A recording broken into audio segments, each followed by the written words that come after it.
แห่งธรรมะมาพบปะกับท่านทั้งหลายอีกเช่นเคยมาปะกันเป็นประจำทุกวันในเวลาเดียวกันนี้และก็ทางสถานีวิทยุแห่งนี้พี่น้องญาติโยมอาตมาภาพตุเจ้าวัดหนองตองต้องขออนุโมทนาขอบใจต่อญาติต่อโยมทุกท่านทุกคนที่ติดตามฟังรายการนี้มาด้วยดีตลอดขอบใจนักขอบใจหลายๆมื้อนี้เวลาประมาณทุ่มครึ่งเนาะเอาจะพบปะกันที่บ้านที่วัดดงปะงิ้วนะสำนักปฏิบัติธรรมอำเภอสัมปะตองจังหวัดเชียงใหม่สัก7 โมงครึ่งเมื่อคืนเนอะค่ำคืนวันนี้ปะกันเมื่อใดก็ได้นำเอาธรรมะไปสนทนาปราศัยไปอู้ไปจาไปเทศนาแก่ญาติแก่โยมได้ฟังกันท่านทั้งหลายวันนี้เป็นวันแห่งองค์สมเด็จพระสัมมาสัมพุทธเจ้าคือเป็นวันศีลวันธรรมตรงกับเดือน12เดือนขึ้น8 ค่ำเดือน12เดือนขึ้น8 ค่ำนะปัจจาบนานบัสกี่วันก็จะถึงเดือน12เพ็งฉะนั้นวันนี้เราจะมีการไหว้พระสวดมนต์ตามปกติแล้วก็บอกข้อศีลสิกขาเพื่อแก่ญาติแก่โยมได้นำไปปฏิบัติไปรักษากายวาจาและจิตใจคือปกติเอามาไหว้พระรัตนตรัยว่าพร้อมๆกันไปเน้ออะระหังสัมมาสัมพุทโธภควาพระผู้มีพระภาคเจ้าเป็นพระอรหันต์ดับเพลิงกิเลสเพลิงทุกข์สิ้นเชิงตรัสรู้ชอบได้โดยพระองค์เองพุทธังภควันตังอภิวาเทมิข้าพเจ้าอภิวาทพระผู้มีพระภาคเจ้าผู้รู้ผู้ตื่นผู้เบิกบานกราบพระพุทธสวากขาโตภควตาธัมโมพระธรรมเป็นธรรมที่พระผู้มีพระภาคเจ้าตรัสไว้ดีแล้วธัมมังนัมสสามิข้าพเจ้านมัสการพระธรรมกราบพระธรรมสุปฏิปันโนภควโตสาวกสังโฆพระสงฆ์สาวกของพระผู้มีพระภาคเจ้าปฏิบัติดีแล้วสังฆังนัมมามิข้าพเจ้านอบน้อมพระสงฆ์นะโมตัสสะภะคะวะโตขอนอบน้อมแด่พระผู้มีพระภาคเจ้าพระองค์นั้นอะระหะโตซึ่งเป็นผู้ไกลจากกิเลสสัมมาสัมพุทธัสสะตรัสรู้ชอบได้โดยพระองค์เองนะโมตัสสะภะคะวะโตขอนอบน้อมแด่พระผู้มีพระภาคเจ้าพระองค์นั้นอะระหะโตซึ่งเป็นผู้ไกลจากกิเลสสัมมาสัมพุทธัสสะตรัสรู้ชอบได้โดยพระองค์เองนะโมตัสสะภะคะวะโตข ขอนอบน้อมแด่พระผู้มีพระภาคเจ้าพระองค์นั้นอรหัตโตซึ่งเป็นผู้ไกลจากกิเลสสัมมาสัมพุทธัสสะตรัสรู้ชอบได้โดยพระองค์เองพุทธังสรณังคัจฉามิธัมมังสรณังคัจฉามิสังฆังสรณังคัจฉามิทุติยัมปิพุทธังสรณังคัจฉามิทุติยัมปิธัมมังสรณังคัจฉามิทุติยัมปิสังฆังสรณังคัจฉามิตติยัมปิพุทธังสรณังคัจฉามิตติยัมปิธัมมังสรณังคัจฉามิตติยัมปิสังฆังสรณังคัจฉามิปานาติปาตาเวระมณีสิกขาปะทังสมาธิยามิอทินนาทานาเวระมณีสิกขาปะทังสมาธิยามิกาเมสุมิจฉาจาราเวระมณีสิกขาปะทังสมาธิยามิมุสาวาทาเวระมณีสิกขาปะทังสมาธิยามิสุราเมรยะมัชฌัปปมาทฐานาเวระมณีสิกขาปะทังสมาธิยามิอิมานิปัญจสิกขาปทานิสีเลนะสุขติงยันติสีเลนะโภคสัมปทาสีเลนะนิพุตติงยันติตัสมาสีลังวิโสทะเยต่อไปสวดบทโพชฌังคปริตยะโตหังภาเกเนอาเรยายาชาติยาชาโตนาปิชานาเมสันเจจาปานังชีวิตาโวโรเปตาเตนะสัจเจนะโสติเตโหตุโสติคัพพัสสะโพชฌังโฆสติสังฆาโตธัมมานังวิจโยตถาวิริยัมปิติปัสสัทธิโพชฌังคาจะตถาปะเรสัมมาทุเปกขโพชฌังคาสัตเตเตสัพพทัสสินามุนินาสัมมาทัคขาตาภาเวตาภาหุลิกาตาสังวัตตันติอภิญญายะนิพพานายะจะโพธิยาเอเตนะสัจจวัชเชนะโสทิเตโหตุสัพพทาเอกัสสะมิงสัมมะเยนะโถโมคัลลานัญจ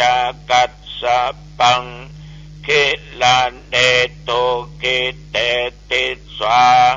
โพชฌังเกสัตตะเทสะเยเตจตังอภินันติตวาโรคามุจจิงสุตังคะเนเอเตนะสัจจวัชเชนะโสทิเตโหตุสัพพท ธาเอกธาธรรมราชาเปเกลัญเยนะเปเปริโตยุนทาเทเลนะตัญเยวะภานาเปตวานาสาทะรังสัมโมติตวานาจาอาภาธาตัมหาวุธาสิธานะโสเอเตนะสัจจวัชเชนะโสติเตโหตุสัพพะทาปะยินาเตจะอาภาธาตินนันนัมปิมะเยสินัง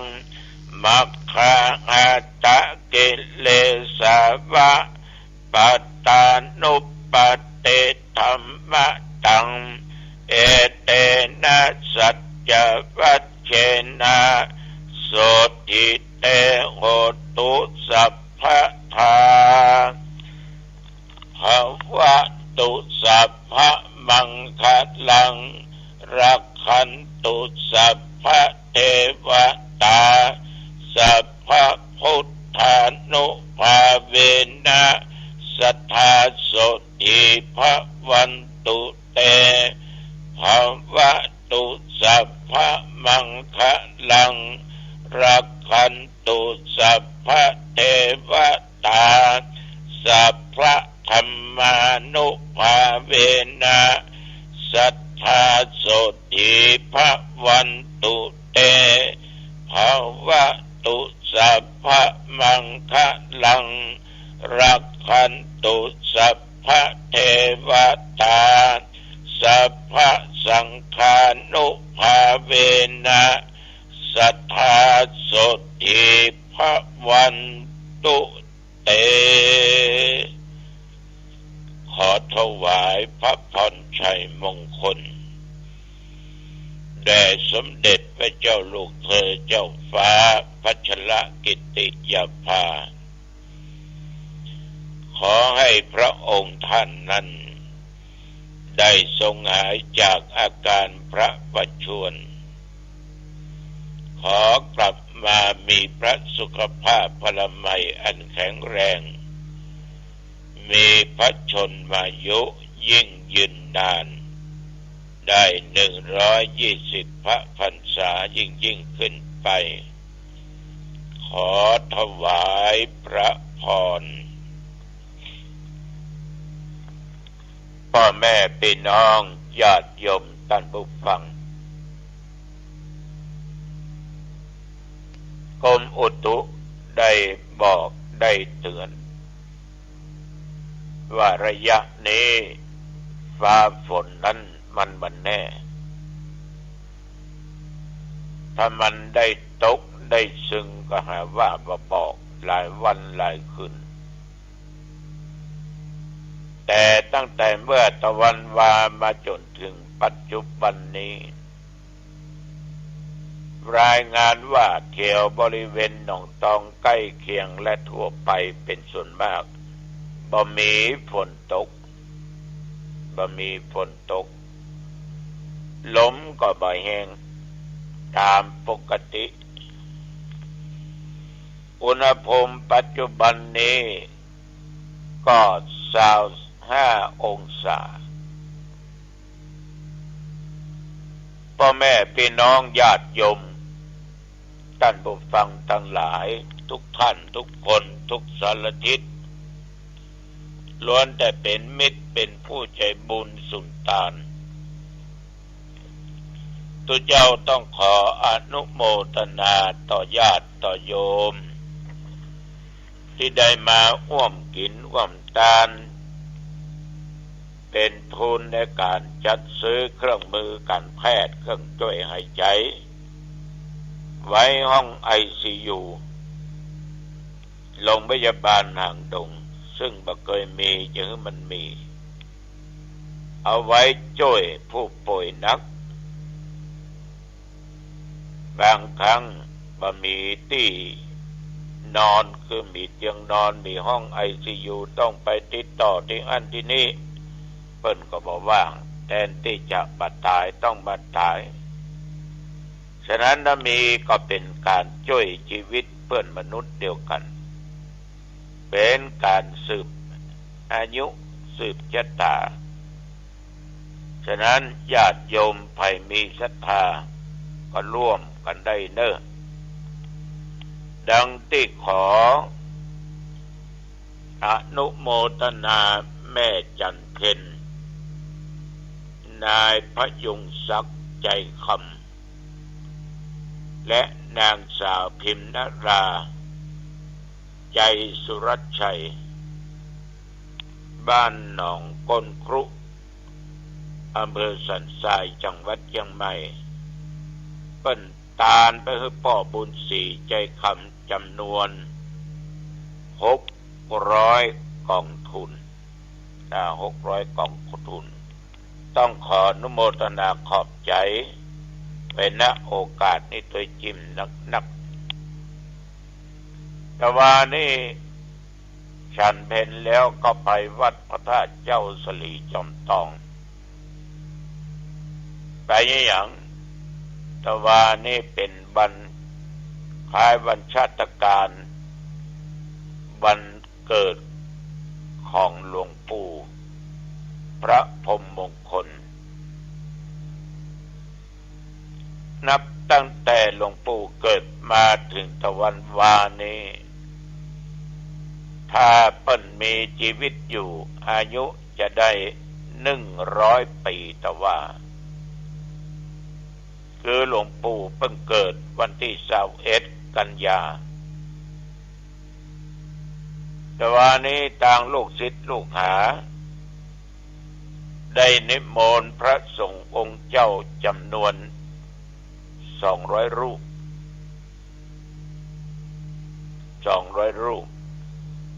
มาเป็นสงฆ์สวดพุทธมนต์และพิจารณาผ้าไตรบังสุกุลท่านทั้งหลายประธานสงฆ์ตวาก็คือพระเดชพระคุณหลวงพ่อพระพรหมเสนาบดีเจ้าคณะภาค7เจ้าวาดวัดปทุมคงคากรุงเทพเป็นประธานสงฆ์ในนามลูกศิษย์ลูกหาตัวตะวันนี้เริ่มพิธีกรรมก็ประมาณบ่าย2 โมงไปเสร็จประมาณ5 โมงเย็นโดยประมาณบรรยากาศญาติโยมนั้นก็ยังมากพอสมควรแต่ก็ลดน้อยถอยลงไปมากพอสมควรถ้าเปิ้นมีชีวิตอยู่เนี่ยวันคล้ายวันเกิดอายุวัฒนมงคลหลวงปู่รถมันจะติดกันตั้งแต่ปากทางเข้าน้ำตกแม่กลางละก็ทยอยกันไปกำน้อยนะ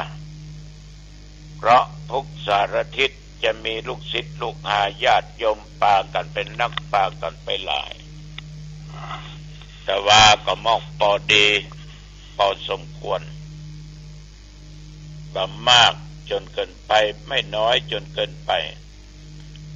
แต่ก็มีญาติโยมผู้ใจบุญไปร่วมเลี้ยงอาหารเพราะเพิ่นนิมนต์ตุเจ้าตะวาเนี่ยนิมนต์ไปฉันเพลที่หั่นก็ได้เพราะตอนบ่ายจึงจะมีการกระทำบุญกันแต่ว่ามีโอกาสไปนั่งนั่งจากับหลวงพ่อเจ้าคุณวัดดอยตุงก็ได้ถามไทยเรื่องการขึ้นดอยตุงว่าหนทางเป็นจังหือหลวงพ่อก็บอกว่าหนทางดีเนอะท่านพระครูนิมนต์ไปพักไปนอนได้เนอะอันนี้ผมได้ไปเคยนอนสักกำเตือแต่ไปไหว้ไปสาพระธาตุเจดีย์พระธาตุดอยตุงละก็นั่งนั่งจาก็ถามว่าน่ะเนาะ ตัวเจ้ามีนักก่อนท่านเจ้าคุณตัวเจ้ามี6 ถึงผมเนี่ยเน้นเนาะไม่มีสักองค์เนี่ยถ้ามาภาวะเน้นก็หายากมันมีไปมาบวชนะมันเขียมญาติโยมจบแล้วก็บางตนก็สึกออกไปบางตนก็ลวดเป็นตุเจ้าอยู่วัดอยู่ว่ามันหายากไปจึงติ๊กล่อยหลอไปทุกคณะทุกคณะน่าเป็นห่วงคือวัดพระธาตุดอยตุงเนี่ยเป็นวัดท่องเที่ยวล่ะจะมีแขกต่างบ้านต่างเมืองภายในประเทศนอกประเทศนะพากันไปกราบไหว้บูชาพระธาตุดอยตุงเพราะหนทางขึ้นไปวิวมันก็ถึงดีเนาะญาติโยมก็ปะหลายตนหลายองค์ครูบาวัดดอนจันทร์ก็ปะครูบานันนะ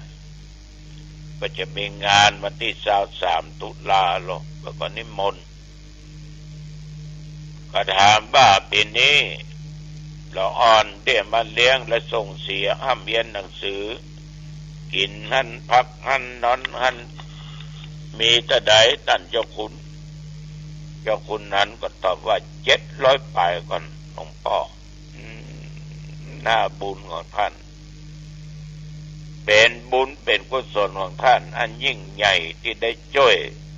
และอ่อนที่ด้อยโอกาสได้มีโอกาสศึกษาห้ามเรียนได้แองแสงสว่างเป็นหนทางเดินในการดำรงอยู่เพราะว่าละอ่อนเหล่านี้บางคนจบไปแล้วได้เป็นข้าราชการเป็นทหารตำรวจทำงานที่อันทำงานที่นี่ปิกมาช่วยเหลือท่านเจ้าคุณนั้นญาติโยมวัดดอนจันทร์เลี้ยงละอ่อน700 ปลายนาฏโยมเลี้ยง2 คนยังเอายังเนาะอันนี้ถึง700 ปลายลองกึดดูดีๆเอาบะหายบดีนี้ไปไม่ได้หรอกก็ถามว่าเสื่องข้าวสารบันกี้กระสอบเจ้าคนนั้นว่าดอนจันทร์ก็ตอบว่า6 กระสอบแม่หลวงพ่อเขาจะปกกายนะส่วนมากก็กินไก่กาผักกาดกันเนี่ยมันเชื่อขนาดเขาจะปกไก่หรอแม่นนะเนาะแต่แม่นเจ้าคุณนั้นเพิ่งเลี้ยงละอ่อนก็เลยบอกว่านั่นแหละเป็นบุญเป็นกุศลนั่นไม่ใช่การหรอกบ้านเหนือบ้านใต้ต่างอำเภอต่างวัดมีงานศพตายไปขอข้าวสารเปิ้นไปขอครัวเปิ้นสะปะสะเป็ดต่อที่หูต่อที่หันเจ้าคุณนั้นเพิ่นก็บริจาคไปก็มีญาติโยมไปร่วมทำบุญกันนักที่วัดดอนจันทร์อำเภอเมืองจังหวัดเชียงใหม่นะแล้วก็เพิ่นก็ถามได้อู้กันเรื่องซื้อเครื่องมือการแพทย์เนี่ยท่านเจ้าคุณนั้นก็ว่าโอ้ตุลุงสำคัญนั่นน่ะสำคัญอันก็เสาะยมมาช่วยข้าเนี่ยได้จังหวะเนาะเลาะเนาะก็หับปากนะก็ตามหน้าบุญมันญาติโยมตามหน้าบุญแต่ว่านี่ปณิมนต์ทุเจ้าขึ้นดังอาจครั้งละ10 ตนพิจารณาผ้าไตรบังสุกุลอาตมาภาพก็ไปนั่งอยู่ทางบนเพราะมันจะมีป้ายมีชื่อนั่งบนไทยหานเท่าละเนาะนั่งบนไปนั่งฟังหลวงพ่อเจ้าคุณภาคกล่าวสัมโมทนิยกถาความเป็นมาการเป็นครูบาอาจารย์ของหลวงปู่เรื่องสมถะวิปัสสนากรรมฐานเรื่องฌานเรื่องญาณ ก็นั่งฟังกันเกือบชั่วโมงนะเงียบแต่มาสังเกตดูโยมผู้หญิงเนี่ยจะมีความตั้งใจมากกว่าโยมผู้ชายโยมผู้หญิงนักปฏิบัติเนี่ยจะนั่งปนมมือบางครั้งก็ยิ้มแสดงออกใบหน้ามามีความสุขอิ่มใจก็ใจเอาบางคนนี่ลุกลิกลุกลิกเนาะความตั้งอกตั้งใจเนี่ยมันจะการยมไม่ยิงเท่าที่ไปหันไปนี่นะสังเกตดูงานบุญกุศลวัดก็ดีบ้านก็ดีอย่างก็ตามยมสังเกตดูเด้อ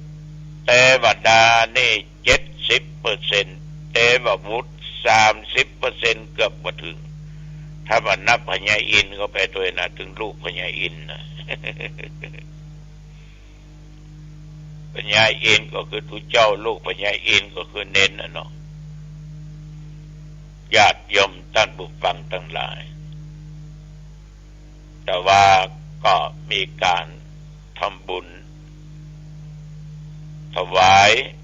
ส่วนกุศลต่างๆเพื่อแก่จิตวิญญาณหลวงปู่ก็นอนสงบนิ่งอยู่บนลมแก้วเพิ่นว่าไว้ที่กุฏิพุ่นละเด้อญาติโยมเด้อไว้กุฏิพุ่นละญาติโยมมีโอกาสไปกราบไปไหว้ได้สะดวกสบายกราบสรีระร่างกายแล้วก็นึกถึงคุณงามความดีของหลวงปู่นึกถึงศีลถึงธรรมถึงกรรมฐานที่หลวงปู่ได้สั่งได้สอนเพิ่นจะสอนเรื่องสติปัฏฐาน4กายเวทนาจิตธรรมเหล่านี้เป็นข้อปฏิบัติยุบหนอปองหนอ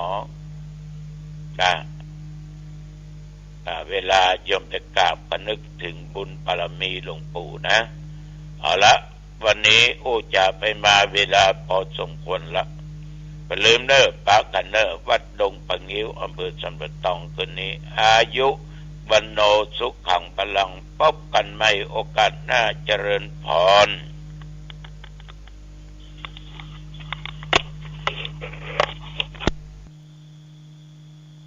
เพราะเราไปหลงในความสุข